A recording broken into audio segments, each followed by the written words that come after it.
Good day, listeners. Today I'm going to talk on who am I really? The book of Ecclesiastes chapter 3 verse 11 says, He has made everything beautiful in its time. One of the greatest questions one or someone need to ask in life is, who am I really? Because today, people define themselves by achievements, titles, and opinions of others or possessions. But actually, they don't always ask these questions. Who am I? True identity is found in God. Until you discover your identity, you will discover God's purpose in your life. When you discover your identity, we are created in God's image. The book of Genesis chapter 1 verse 27 teaches that humanity was created in the image of God. We have the capacity to reflect God's character.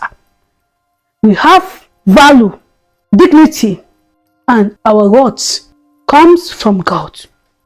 That is why you must stop focus on your past, because many people allow their past mistakes, disappointments, failures to defend them today, which is not good. The past, you can let the past go and focus in your future.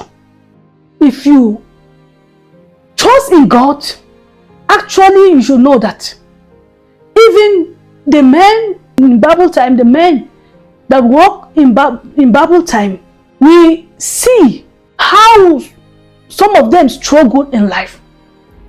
For example, the life of Joseph. We see how Joseph struggled in life, and his future was brighter enough to accommodate the whole family. The whole family, from his father to his brothers, the whole family. Your enemy wants you to live in a shadow of your past. Your history explains who you are, but it does not define you. And today, people label as, I am too old, I am too young, I am too weak. Someone will tell you, I'm not even qualified. Not as in using the spirit of humility, no. Someone will tell you, I'm not qualified. I cannot do this work. I cannot shift this thing. I'm not qualified. In short, I'm not qualified to do this thing. You are trying to help someone. When you are given an opportunity to do something, even if you don't know how to do it, you ask questions. You know, you're born with talent, but skills you learn. You're born with talent, but skills you learn. So you can do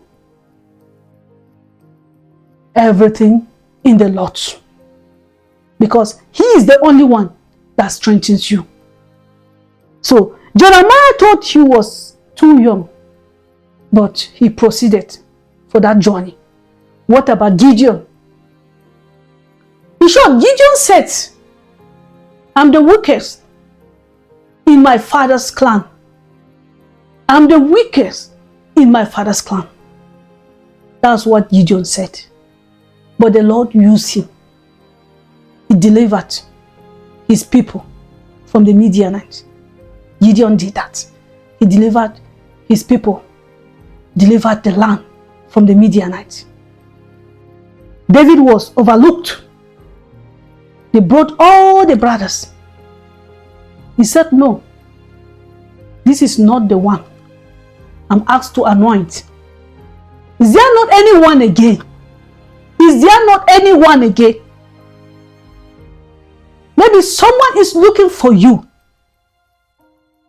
to have a good opportunity. Is there not anyone again? They say, there's one, the smallest. He's there. Call him. Bring him here. And here comes David. He was anointed. They brought David, and David was anointed. Brother, sister, it is not your size. To build family is not by age. It's maturity. It's wisdom. It's understanding. It's love. The love of God. The sacrifice you made for God. Depends in your life. Before you become a parent, a spouse, a minister, or a professional, you are God's child. Mind you, before you become a parent, a professional, a minister of God, you are God's child. I always tell him, help me, Lord. Help me, Lord. I am your child. I am your daughter. Help me. I cannot do it alone. Help me. When you come in this humility, with full of humility, he will see you. Hallelujah.